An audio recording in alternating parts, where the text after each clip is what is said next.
Hey, second grade friends. This is Mrs. Wick from Linwood, and I'm really glad that I'm here today to do a read aloud with you. The book I picked today was inspired by Mr. Cleary's Way Cool Butterfly Journal that he's doing as a bonus science lesson with you. I love caterpillars and butterflies because I think what happens between being a caterpillar and a butterfly is kind of magical. Even though I know it's scientific, it's kind of magical. So here's the book I picked. It's called Velma Gratch and the Way Cool Butterfly. It's by Alan Madison and Kevin Hawkes. This is the main character in the story. Her name is Velma Gratch. This is the Way Cool Butterfly. Here's the thing about Velma. Velma has two older sisters who do everything really well. They're smart, they sing, they're good at sports, and everybody knows who her sisters are when she's at school, but they don't really know who Velma is. And every time they think of Velma or they see Velma, they think of her sisters. And Velma just wants to be noticed for who she is. She doesn't want to be compared with her sisters. She just wants to be Velma. And she's having a tough time in first grade because the teachers see her and they think of her sisters. So let's read Velma Gratch and the Way Cool Butterfly to find out what that butterfly has to do with Velma's problem. I'm going to switch my screen. I'm going to try something different here. And I'm going to show you the book on the whole screen, and then you're going to see me reading on the little side in the box. So I'm going to switch. And we're going to read Velma Gratch and the Way Cool Butterfly. That's the cover of the book. And here we go. Velma Gratch was the youngest of the three Gratch sisters. Frida, the oldest, had gone through first grade first, followed by Fiona. Now it was Velma's turn. The chorus teacher remembered Frida best because she had a voice like an angel. The gym teacher remembered Fiona best because she ran like the devil. And the first grade teacher, Mr. Plexipus, fondly remembered both sisters because of Frida's miraculous math and Fiona's spectacular spelling. Everyone, from the class guinea pig to the principal, had magnificent memories of the older Gratch girls, but they could hardly even recall Velma's name. This made Velma feel as if she did not belong in first grade at all. She wanted to curl into a ball and roll right back into kindergarten. "Of course you belong," cooed Velma's mother, trying to cheer her up. "You've only just begun. Soon everybody will notice you." Velma couldn't wait. She needed to be noticed. Now! In chorus, she sang loudest so that the teacher could hear her best. In gym, she ran slowest so that the teacher could see her best. And in class, she refused to read and muddled her math. Mr. Plexipus lamented that she was the first Gratch sister ever sent to the principal's office. This brought a small smile to Velma's lips. "Littlest Gratch, why are you singing so loudly in chorus and running so slowly in gym?" inquired Principal crossly. "Because," answered Velma, "I want you to remember me just like you remember Frida and Fiona." The principal's owlish eyes opened wide. "But my dear, those Gratches are remembered for good things." Velma's small smile pretzel twisted into a full-blown frown. Science was Velma's favorite subject. She had learned many fabulous facts, like how a rainbow is born and why a volcano burps. The latest lesson was about butterflies. Mr. Plexipus explained that a butterfly starts as an egg. The egg turns into a caterpillar. The caterpillar disappears into a chrysalis, which is a little sac, and does not come out until it has changed into a beautiful butterfly. He called this changing metamorphosis. Velma didn't want to forget this extra long word, so she repeated it again and again as she walked home. Metamorphosis, metamorphosis, metamorphosis. Frida, when you were in first grade, did you study butterflies? Velma asked her oldest sister. Nah, we learned worms, Frida replied. Fiona, when you were in first grade, did you study butterflies? Velma asked her middle sister. No, we found out about frogs, Fiona stated. Well, said Velma proudly, we are studying butterflies and metamorphosis. That's way cool, Frida declared, and Fiona bobbled her head in way cool agreement. Velma read everything in the library about butterflies. She discovered there are 20,000 different kinds, which was a lot. She adored the ones with colorful names: brown elfin, frosted flesher, sleepy orange, and the ones with funny names: comma, question mark, American snout, not to mention the ones with strange names: morpho, painted lady, gossamer wing. But her favorite butterfly of all was the orange and black monarch. When it got cold, all the monarchs would fly to Mexico to stay warm. Velma thought this was an amazing coincidence because last winter vacation, she and her family had also flown south to Mexico to stay warm. In science, Mr. Plexipus announced that they would take a class trip to the Butterfly Conservatory, a place where real butterflies were collected and cared for. Because Velma did not want to forget this extra long word, she repeated it again and again as she walked home. Conservatory, conservatory, conservatory. Frida, did you take a class trip in first grade? Velma asked her oldest sister. Absolutely. We went to the museum, Frida replied.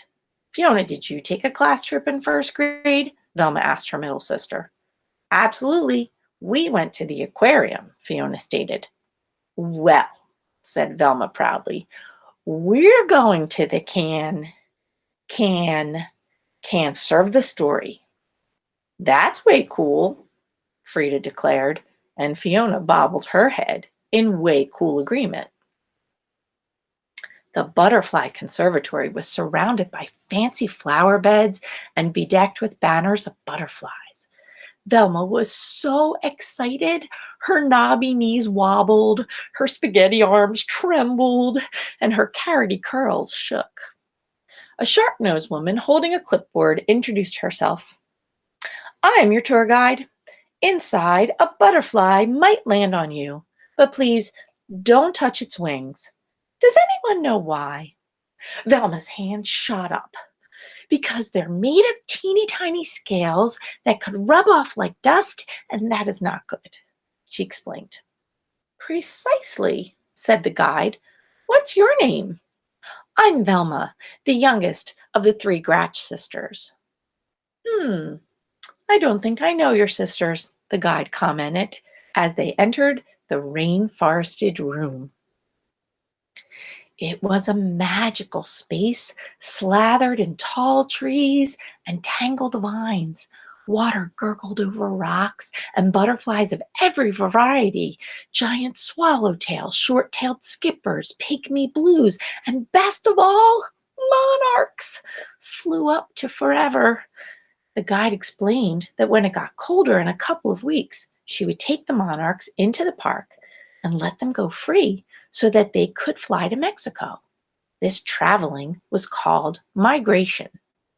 Because Velma didn't want to forget this extra long word, she repeated it again and again as she walked through the rainforest.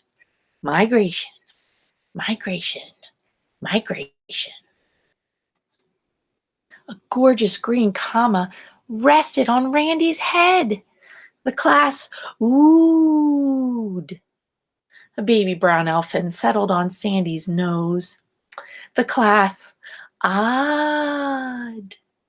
A big blue morpho alighted on Andy's shoulder. The class gasped. But not one single butterfly landed on any part of Velma. Time to leave, instructed Mr. Plexipus as they neared the exit.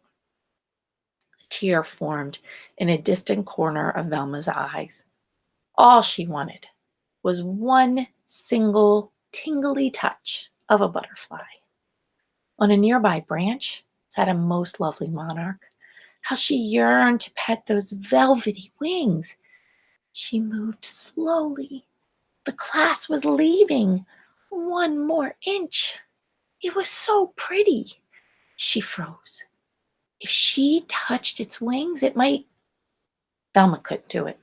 She couldn't hurt a butterfly. Come now, Velma, we have to go. Sadly, Velma turned away, and at that very moment, the most marvelous thing happened. The monarch hopped from its branch and roosted right on Velma's finger. Delicate wings slowly folding, antennae twitching, weightless and wondrous, the insect sat. Velma was in heaven. The bus is waiting, her teacher called. Velma placed her finger next to the branch.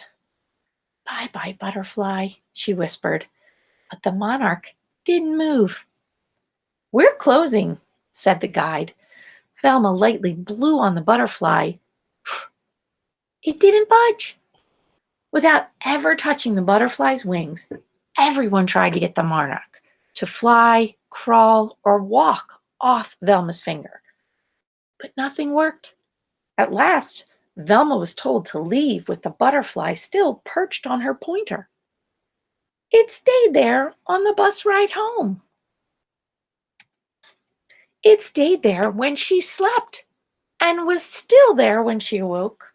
It stayed during gym, math, reading, ballet, soccer. Day in and day out, it stayed put on that pointer. Soon everyone, from the class guinea pig to the principal, knew about Velma and her butterfly.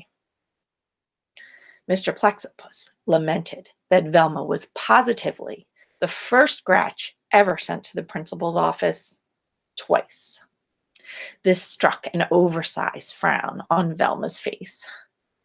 Velma, Principal crossly commanded, it is time for the butterfly to go. Oh, I've tried to get it to go, Velma moaned, but it just won't. Well, no one will ever forget this, the principal fumed. Velma's frown pretzel twisted into a small smile. Hey, I know what to do, she proclaimed. Migration. Velma paraded Principal Crossley, Mr. Plexipus, her class, Frida, and Fiona to the park. Car horns honked, people yelled, but despite all the commotion, the monarch did not move. A cool wind from the west blew through the field. In the middle stood the tour guide from the conservatory, carefully opening an enormous sack. A single monarch butterfly stepped out, looked around, and flitted away. It was trailed by 10, then 10 more, soaring up and up until the sky overflowed with thick clouds of orange and black. What's happening? Wondered Frida. Why are you letting them go? Demanded Fiona. Migration, answered the guide. Migration, repeated Velma. The wind tousled Velma's hair and tickled her butterfly's wings. The monarch jumped onto her nose as if to give her a kiss, and then took flight to join his friends. Over the treetops it flew, over the skyscrapers, and up into the wild blue, orange, and black yonder, on its way to Mexico. Velma, shouted Principal crossly, and every eye turned toward her. Oh, no, fretted Velma, sure that she was about to become the only Gratch sister ever sent to the principal's office 3 times. That was way cool, the principal said, and one and all bobbled their heads in way cool agreement.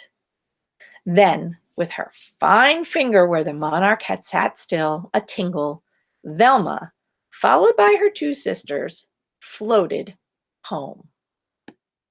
And that's the end of the story. That's called Velma Gratch and the Way Cool Butterfly. Thank you for listening to the story. I do hope you liked it, and maybe it even got you thinking a little bit more about the wonder of caterpillars and butterflies.